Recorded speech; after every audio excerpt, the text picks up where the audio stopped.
It's now been a year since you've been in the big chair. What's it been like for you the last year?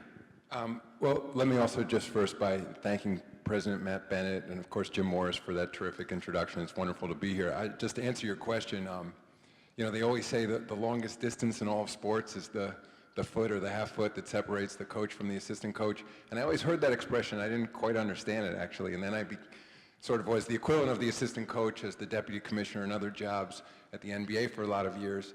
And then I realized, then I understood it, because one day an assistant coach came up to me and he said, "You know that expression?" "Yeah." I said, "I hear that all the time. Can you explain it to me?" He said, "Well, here's how it works. When you're the assistant coach and a player comes up to you and says, 'Coach, I'd like to get more playing time.' You say, 'I agree.' And then another player comes up to you and says, 'Assistant coach, I'd like to get more playing time.' You're right, you're absolutely right, you should be getting more playing time." And then you become the coach and you actually have to make those decisions. You realize that you have to say no once in a while and you have to explain yourself. So now I understand that analogy. But you know, it's been, you know, I don't know how else to say it. It's been a really chock-full first year, a little over a first year now. You know, we went through a lot at the league, but I would say I was well prepared. As Jim had said, I'd been with the league for well over 20 years. Before I became commissioner, I had had 5 other jobs, culminating in deputy commissioner before I became commissioner, all working for David Stern, all working directly with Herb Simon, who, by the way, is not the oldest, but the longest tenured owner of any owner in the NBA, beginning back in 1983. So, congratulations to the Simon family. But I would just say, I mean, you know, and Herb served as chairman of the board of the NBA governors, continues to serve on many of the important committees, and has been a mentor, you know, in a mentor relationship with me all those years, including David Stern. So while there were a lot of things ultimately I wasn't prepared for, I felt I had been prepared as anyone could have been stepping into a job like this. We do have cards out on the table. If you have a question, you can fill that card out, bring it up, and we'll do our best in the half hour to 40 minutes that we have allotted here. I'm sure I'll run out of questions, and we'll ask you if you have some questions. We already have one. But I have to say one more thing about Matt Bennett, just so I can embarrass him. A lot of you may not realize that Matt has a cousin who's an NBA owner, Clay Bennett of the Oklahoma City Thunder. And so I can only say and he told me, he said he's a big Pacers fan, but if they're playing the Thunder, I think you should look underneath his shirt to see what jersey he's wearing. That's all I can say. That's coming up in a few Sundays, yeah. Okay, yeah. So I would just look for that, even though he's done a great job with this organization.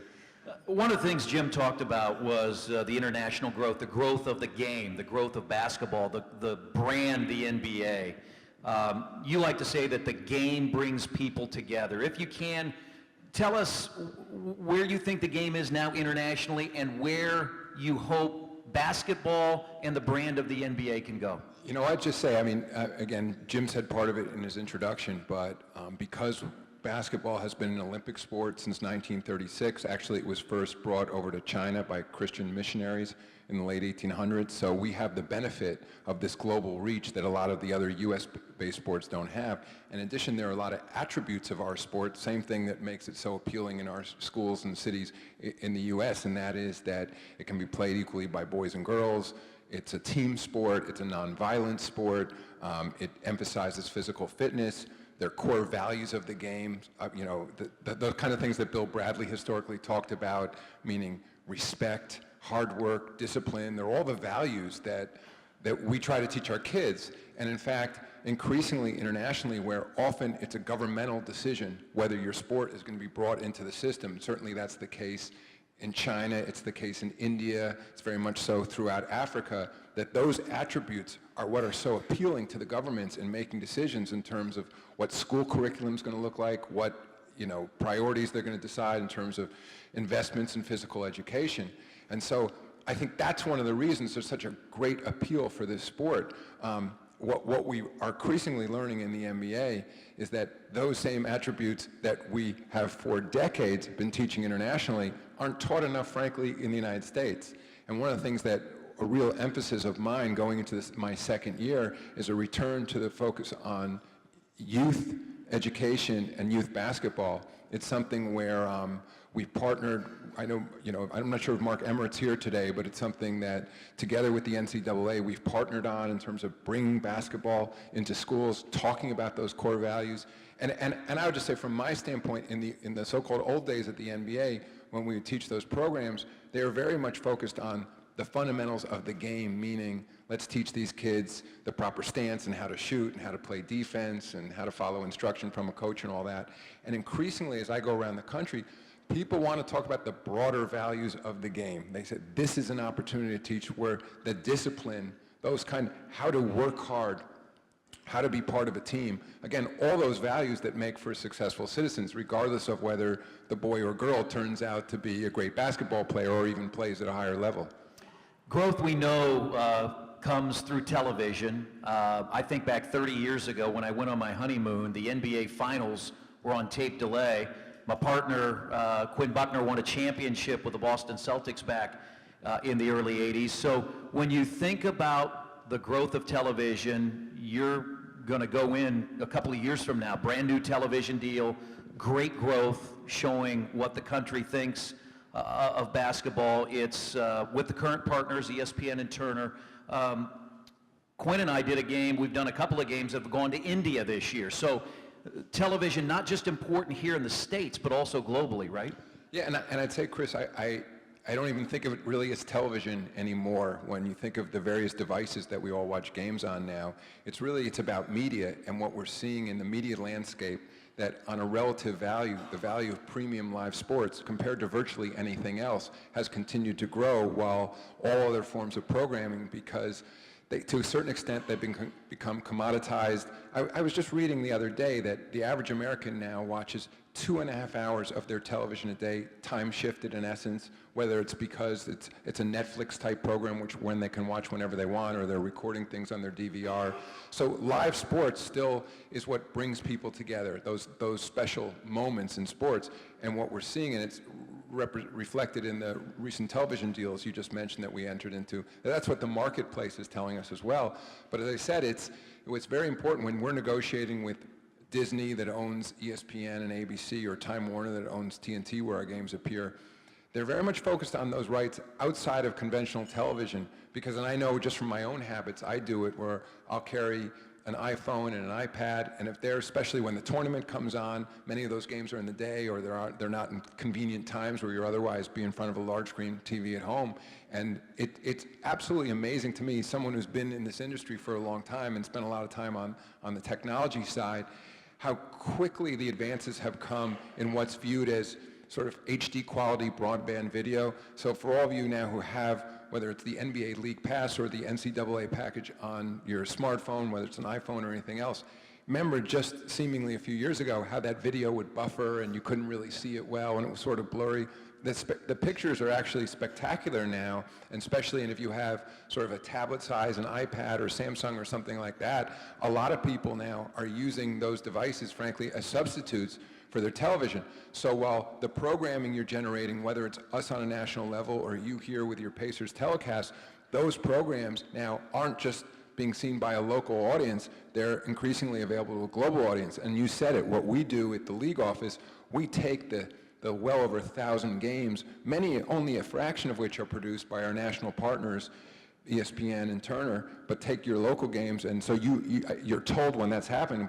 But we have, for example, there's a network called Sony 6 in India, and I was in Mumbai with a group of executives in December, and on that Sony 6 network, they run 2 NBA games every morning. Now, because of the time differences in between the United States and India, they're on in the morning, but especially because it's the morning, you get a lot of students and you get a lot of other fans who don't have the luxury being in front of their television. So whether they're watching while they're commuting on their phones or tablets, sometimes they're watching at work on their computers. So it's amazing that those games, and when you go over there, you realize they can easily create shoulder programming, as we do around our games, so they have customized local shows leading into the games.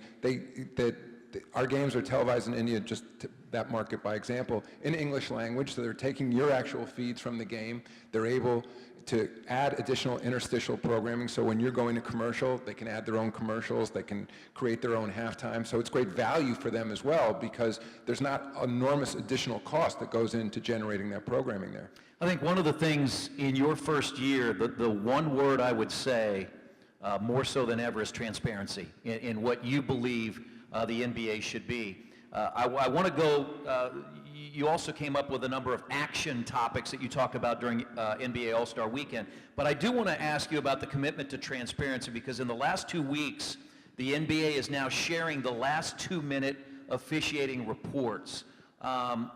You know, I wonder, when did you guys decide, when did the NBA decide that you wanted to do this? Well, just to begin with the general rubric of transparency, I don't think that's anything unique to sports or the NBA. I think for lots of the folks I met here before the luncheon today, who are in a very diverse group of businesses, I think that's the expectation in all aspects of our lives now, whether it's in business, what your customers expect it, whether it's in government, that's what your voters and constituents expect, and I think the NBA is no different. I think there that people can understand that maybe there's a call that didn't go the way they wanted it to go, or that the league made a decision that for whatever reason they didn't think was in their interest, but they want to understand why we made that decision, and they don't want that sense that somehow there's a black box, which is the league office, and we spit out decisions and they're not really making sense to people. So just by way of example, we for years have charted every call that every official makes at the league office. So we have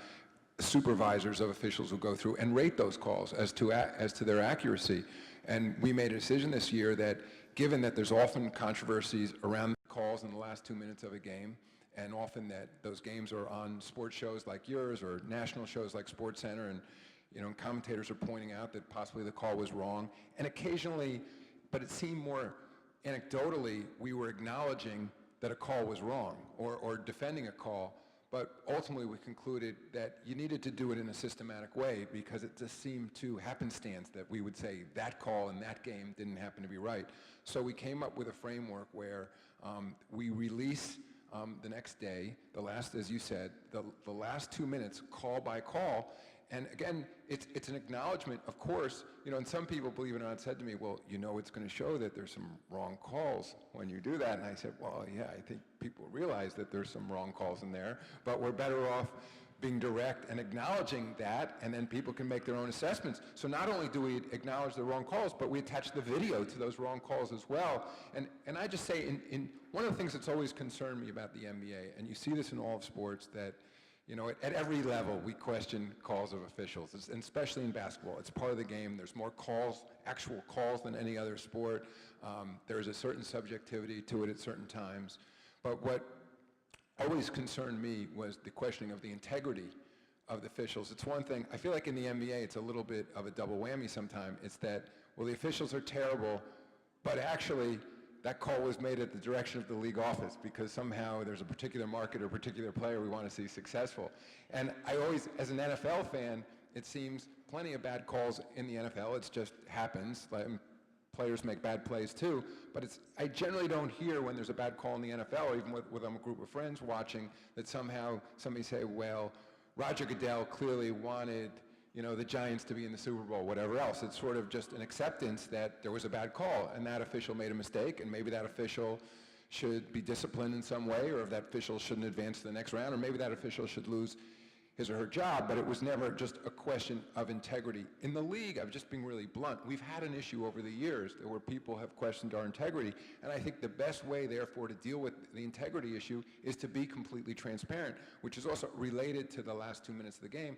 We added this season a replay center, and so now the officials, when they go to video, rather than just having those officials stand courtside looking into that monitor, and then just so you know, the practice was before this year with the replay center, those officials would be talking directly to a television truck. You and Quinn probably could hear what they were saying, but often, and you and Quinn are in the television business, but people outside the business don't realize that there's a producer in a television truck, and he or she is looking at maybe 8 cameras, 12 cameras, and that official isn't always speaking the same language as the producer. The producers are labeling, one camera might be blue, one camera may be 2.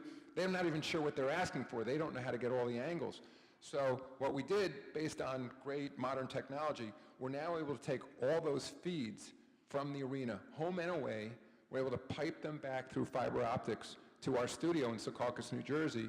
We then have a full staff there, including senior officials, so they're looking at those feeds in real time. At the same time, the television truck is looking at them. So when that lead crew chief then goes to the monitor, they've already queued up for that crew chief. We've left the ultimate decision in the hands of the crew chief, but those folks back in Secaucus, New Jersey are saying, all right, we've queued up for you what we think is the best angle. One, it saves a lot of time also, because that's, for fans, whether watching on television or sitting in the arena, it's, you're just sitting there waiting for them to review the play, and this is a game of flow, and so you could argue how much replay you want anyway.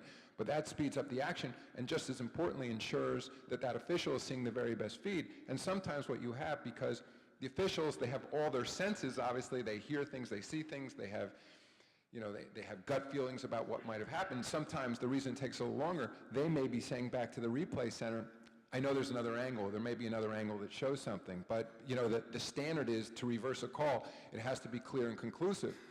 So sometimes you'll be seeing something at home and it looked like maybe they were wrong, maybe they were right, but we stay with the call unless there's clear and conclusive evidence to overturn it.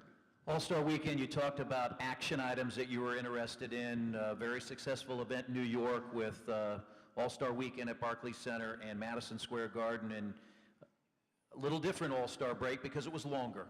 Games did not resume until Thursday or Friday instead of Tuesday or Wednesday.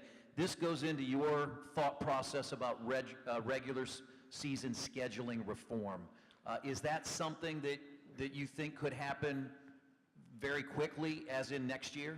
Well, some of the things you'll see for next year, I mean, I would say, and again, Quinn, just keep looking at Quinn because he's been around the game for so long. I mean, there were always back-to-backs in this league. There were always 4 games out of 5 nights. In fact, we've been playing an 82-game season since the late 1960s. And at some point, it's just a function of math. If you need to schedule 82 games and you have this many days, we play an average of 3.5 games a week. But now I'm looking at you, Rick, because one of the issues is fighting with the building managers to get as many dates as we can, because as you imagine, if you're looking at this jigsaw puzzle and you're trying to fit in the games, to the extent that the arenas come back and say, take the following dates off because it's the circus, it's the ice show, it's a concert, we may have a hockey team in our building, that limits us as well. So one of the things we're committed to doing for next season is, one, just using the same number of days, of total days, to do a better job cutting down on the back-to-backs and the 4 games out of 5 nights. We can't completely eliminate back-to-backs. It's not even close because of the mathematical formula and number of dates. I think we can come close to eliminating 4 games out of 5 nights. But it's a balance of the other things that the teams want to do in the buildings. But I would say most importantly, we're seeing that it's ultimately the very product itself is our players out on the floor. And injuries, of course, there's no doubt in terms of the scientific correlation between rest and injury. So we begin with that principle. And then number 2, we're also, and it's hard to blame some of the coaches for doing it, but this kind of goes in trends, and sort of when the champion, the San Antonio Spurs, and their coach is resting players, other teams seem to follow and saying, and believe it or not, it'll go back the other direction at some point, because it wasn't so long ago where, the philosophy of the day was you got to play your starters more and they'll build together as a team. But at least right now, what we're seeing is other coaches following Greg Popovich, understandably, and so there's a lot more resting of players. Now, that's a real issue, for the league, in part because it is a business too, and it's not just, doesn't change the amount of revenue we generate in a particular year, but we're disappointing fans most importantly, especially ticket buyers. It's the one time that the Lakers come to your building, whatever else, and that's the day they've decided to rest Kobe, whatever the example will be, we have to be concerned about. But long term, we realize that if we can structure our schedule in a way to provide more rest for the players, that's why we added the midterm break this year, that we're going to prolong the careers of our best players, and also they're going to be playing with more energy, and ultimately that's what the product's about. And this is the last thing I'll say, and people who've been following the game for a long time in this room can relate to this, that there used to be games that you would circle on the calendar, whether it's because that's the game that's on network television, that's the game that all eyes are on, or whatever else. All eyes are on every game and every play in this day and age. Yeah. It's just, and I talked to Rod Thorne, who runs basketball operations in the league, he was a top draft pick in his day, and he drafted Michael Jordan. He's been a coach in this league. He's, his early 70s, been around this league for 50 years. He would say it wasn't exactly that players were taking games off, while they were still on the court in the old days, but he would say that certain games mattered more than others. And now, the kind of analytics that our teams are using, they're judging every player on every play, literally, and so are millions and millions of fans. And so the players are expending that much more energy. And the last thing I'll say, and you just see the size of our players, it's not that they've gotten taller, they've gotten bigger and stronger. There's a lot more weight training. The game itself is a lot more physical. So injuries are something we as a league are very focused on, and it's something we're just going to have to do a better job. We're not going to prevent all injuries, but we'd like to think at least some of the wear and tear stuff, giving players appropriate breaks, giving them rest will make a difference. There's been some conversation about exploring playoff seeding, adjustments, reform, conference realignment. It's been Western Conference, Eastern Conference for forever. 8 teams from each conference advance. You talked about that at the All-Star break as well. Again, is that something that the NBA that you'll look at? That's something we're definitely going to look at. Nothing's going to change for next year. And the issue there is that, it's the top 8 teams, of course, in each conference. And when increasingly you're having fans say, why not have the best 16 teams play in the playoffs instead of the top 8 from each conference?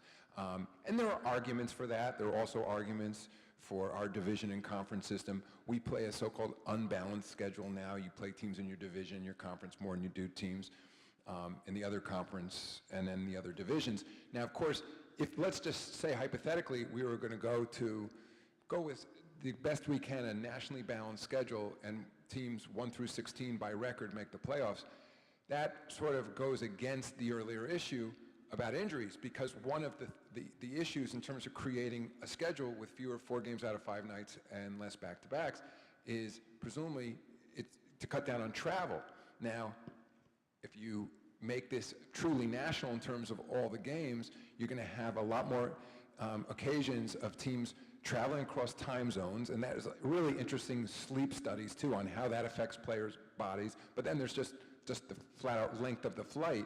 And so if clearly, just take extreme examples, if the Heat are playing the Trailblazers more and have to crisscross the country, or if we seed teams 1 through 16 in the playoffs, and you could be looking at a first-round matchup, again, of Miami against Portland, of course there's going to be a lot more travel. So that's one of those issues in terms of whether we should be changing the playoff format. That I think with all due respect to the people who came before me, if there were easy fixes, they were already been made. Right. And so I think though what may be changing, as I said, the value of an NBA night in your building versus another night, the value of an individual game, just based on what the new television deals are telling us, is a multiple of what it was. And I think those are the kinds you have to look at. And so there aren't really any new variables. It's just how much you're going to weight each one of them. And I think we have a competition committee in the league. It's something that will be studied this summer and next year, and we'll ultimately see whether we should make a change. I guess the final question in those action items that have come up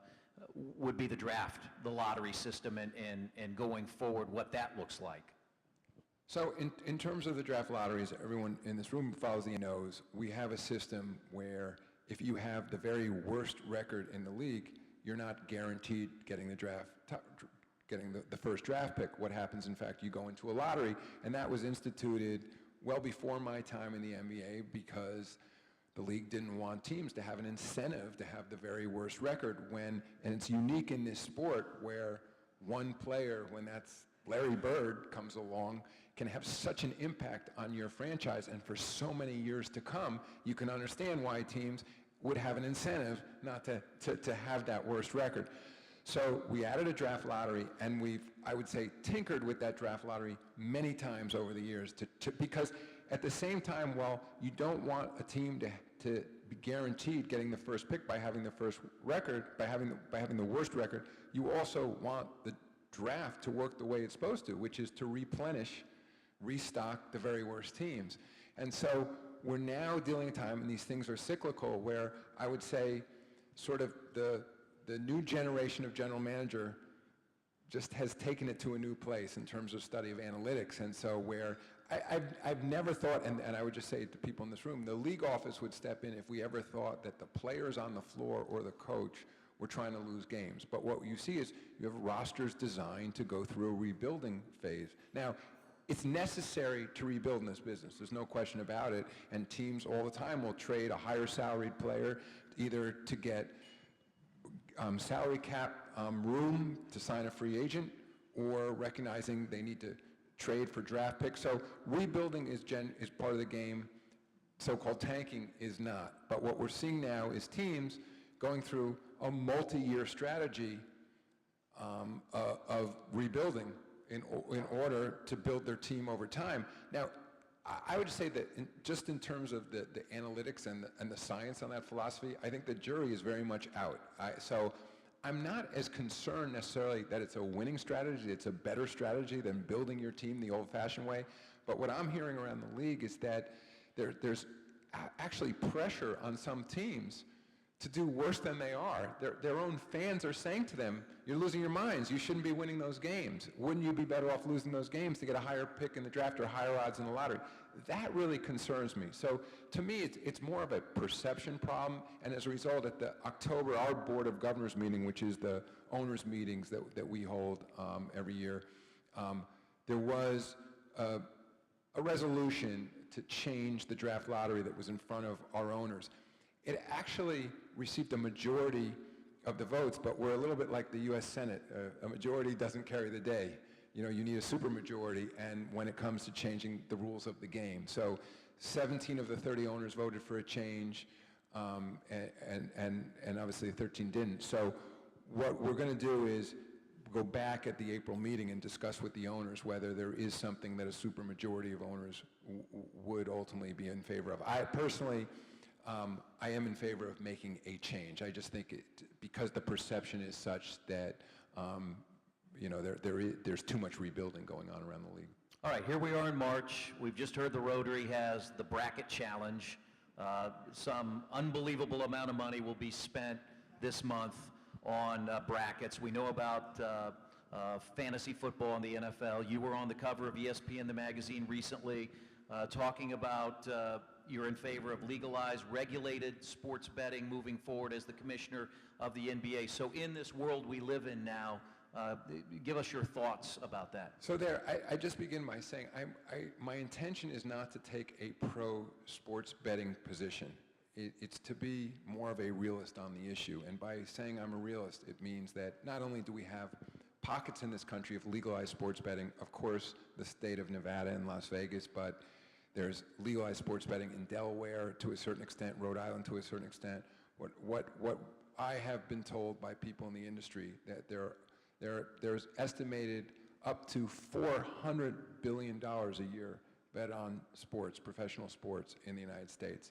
And also right now there's a movement by Governor Christie in New Jersey who's trying to who's successfully pushed through a state law to allow legalized sports betting, which has been challenged by all the leagues because it contradicts the federal legislation that prohibits it, except in those certain pockets.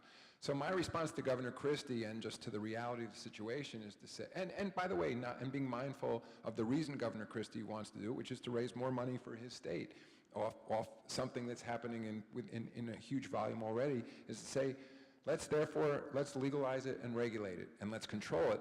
And incidentally, ultimately, in terms of protecting the integrity of the NBA, there's a much greater chance we're going to spot foul play if it's regulated and controlled than if it happens the way it does now in sort of back alleys or in illegal ways. So, you know, what I wrote an opinion piece in essence saying, let's take it out of the shadows, put it in the sunlight. I mean, I'm not planning to go myself to Washington, D.C. and start lobbying on this issue, but I was really just hoping to begin a dialogue. And it was interesting that the new commissioner of baseball, Rob Manfred, recently said that he tends to agree with me. It's something he wants to talk to his owners about, but he had the same reaction, which is if it's going to happen anyway, but it's going to happen illegally, there's no, back to your question before about transparency, zero transparency in terms of what's actually happening.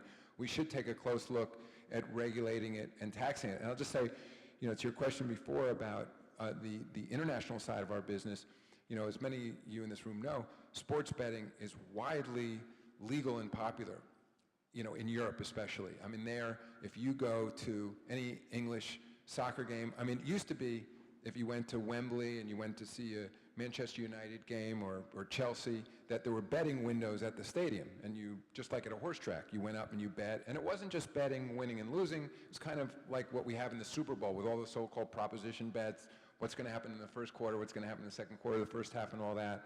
What's happened now in Europe, almost all of that betting action has moved to smartphones. So rather than, and the teams and the betting companies prefer it that way, because in terms of transparency and regulation, if somebody's betting on a smartphone, it means they have an account, it means they have a credit card, it means they've been identified, as opposed to the person who walks up and makes a cash bet at the window. So that's where it's gone.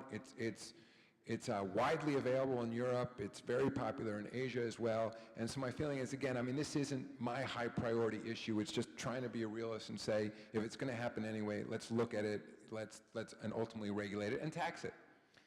Adam, you talked about that international growth. We had a young man, and I think it happened in China. I think Bill Benner, we had a Chinese Pacer fan come over a few weeks ago. Last week, we had a young man from Tokyo, Japan, who became a Pacers fan back in the mid-1990s because of Reggie Miller.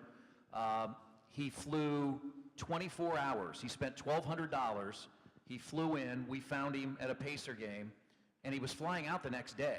Now, the reason he had come, he sort of got mixed up. He thought Paul George was going to play that night. But anyway, that tells you about what the growth is of this league and this game when he watches games in the middle of the night. He watches his favorite team. I have to say, it's remarkable when we've been playing now preseason games in China for roughly 10 years. And mainly in Guangzhou and Shanghai and Beijing. Pacers have come, Larry Bird came, and Rick and Herb and others from the team.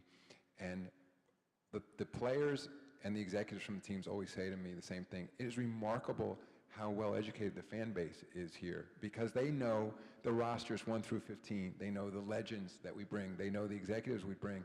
And just in China, for example, we are the #1 sport in China right now. I mean, often it's soccer that's the #1 sport in a lot, or cricket in India. But in China, we're the #1 sport. NBA brand is one of the #1 brands of any kind.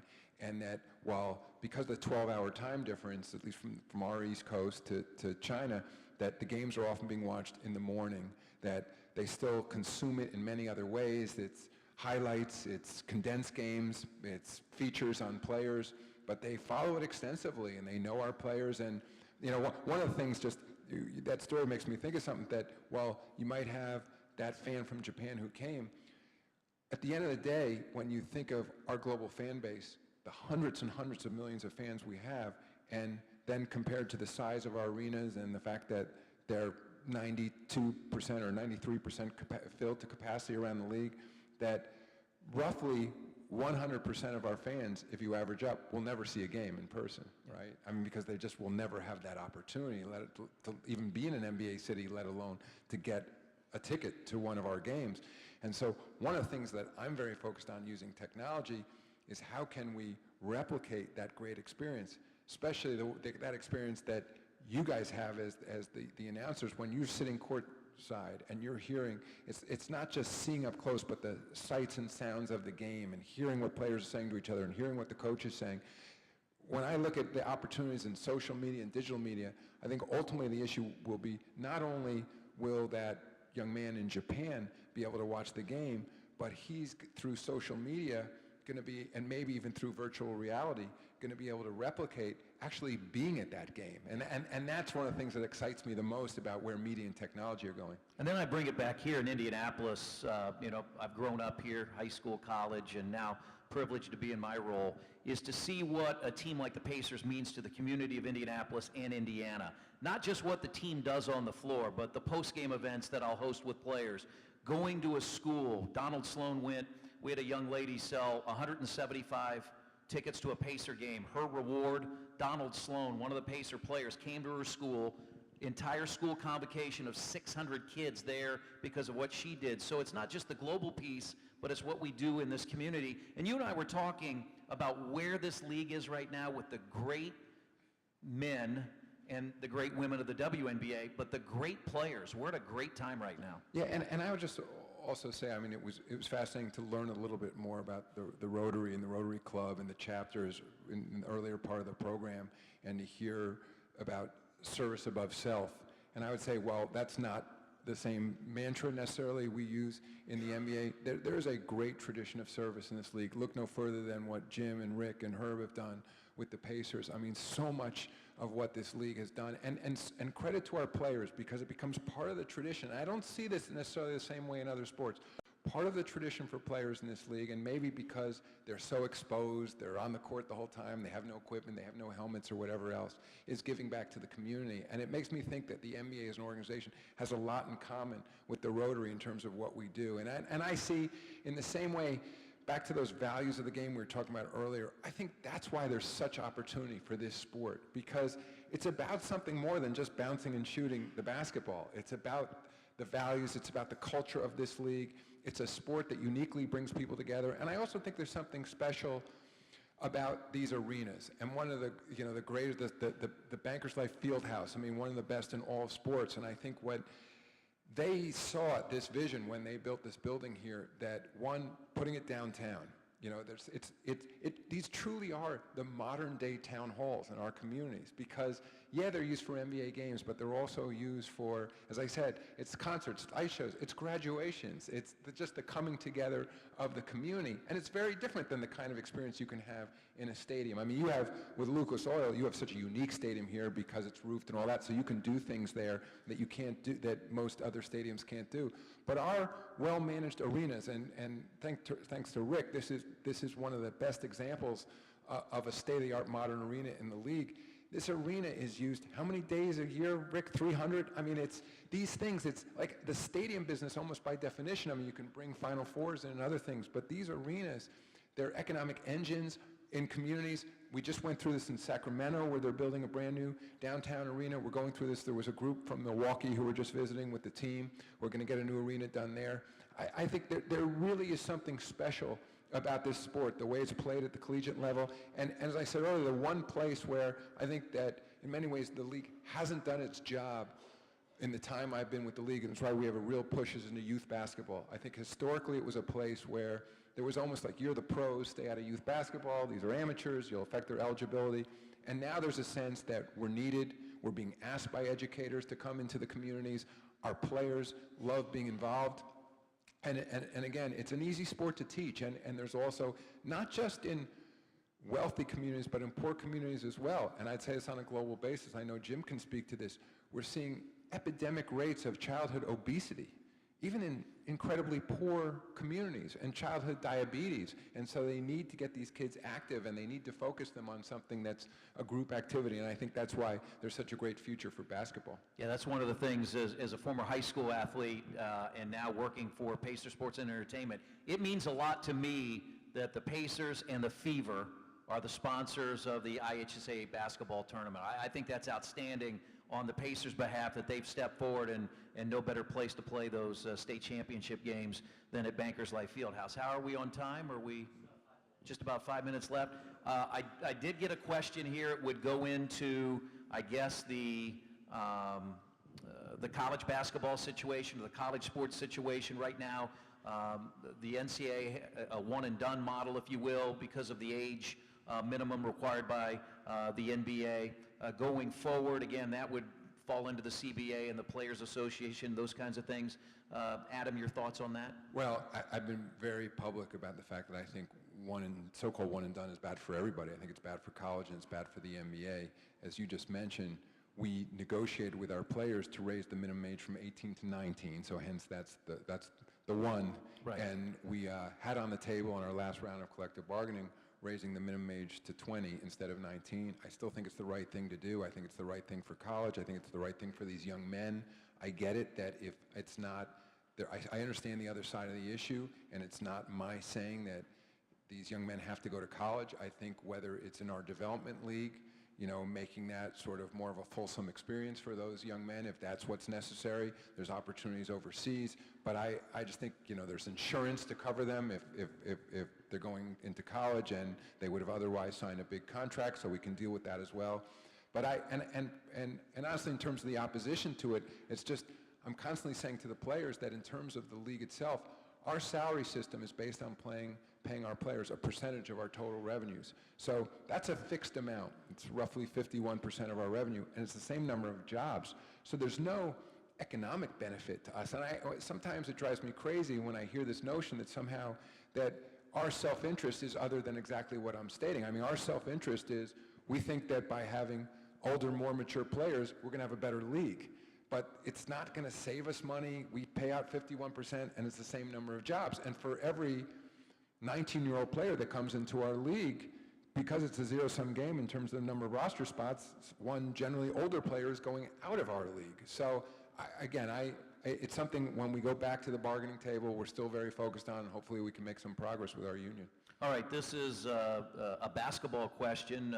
I think the replay center has helped in this in cutting down replay time. Has the NBA considered reducing the number of timeouts or reducing fouls from 6 to 5 for the purpose of cutting game downtime?